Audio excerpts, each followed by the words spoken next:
Bueno, vamos a resolver el ejercicio 4 del bloque este de segunda tarea de recuperación. El ejercicio está relacionado con la teoría cinético-molecular y dice lo siguiente.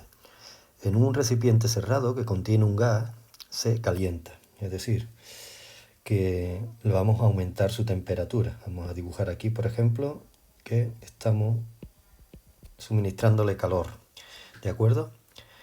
Nos preguntan, indica, justificando la respuesta, qué le ocurrirá a la presión si A, el volumen no varía y B, el volumen puede variar. Vamos con el primer caso.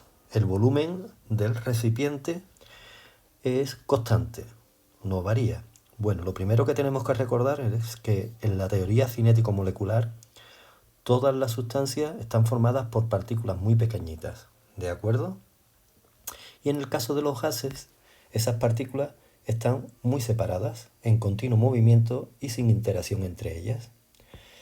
Lo que hay dentro del recipiente, nos lo está diciendo, es un gas.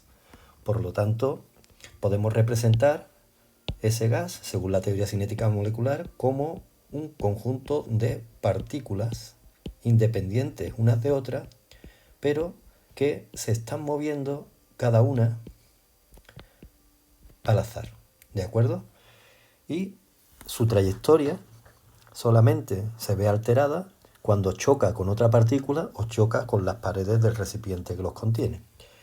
Debemos recordar que según esta teoría cinético-molecular, la presión está relacionada con el número de choques de las partículas que forman el gas con las paredes del recipiente que los contiene. Es decir, que presión y choques y número de choques están relacionados.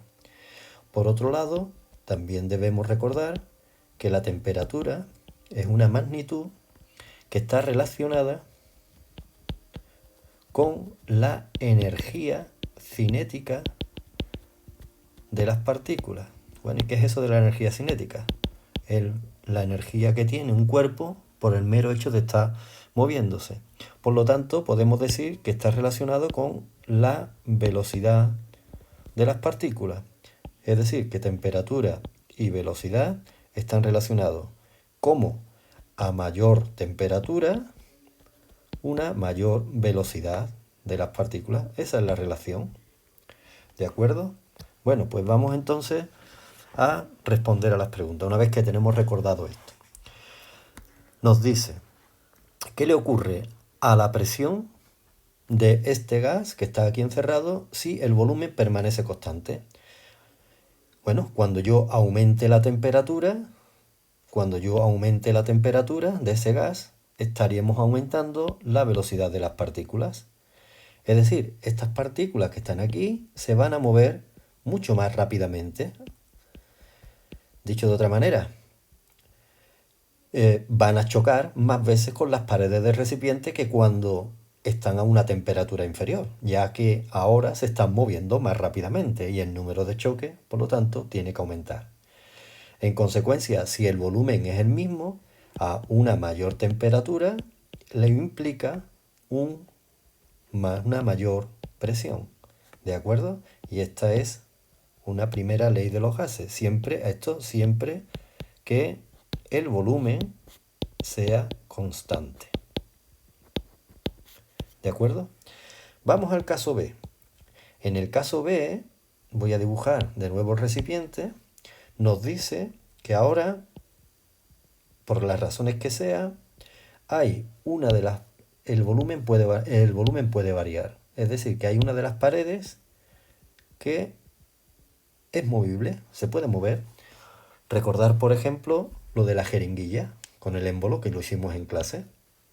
Es un típico ejemplo de variación de volumen. Cuando yo empujo el émbolo, el volumen disminuye y cuando yo tiro del émbolo, el volumen aumenta. Pues esto le pasa igual. Vamos a suponer que en principio,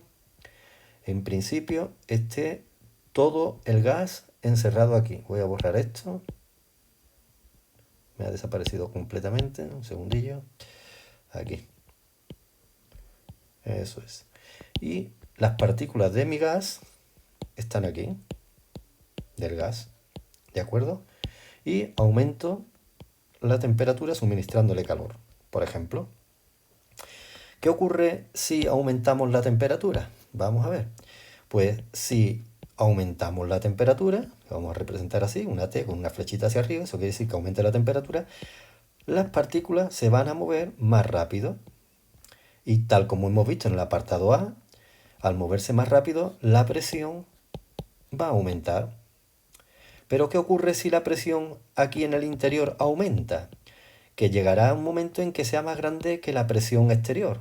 Y entonces si esta pared se puede mover, pues se moverá. ¿Hasta cuándo?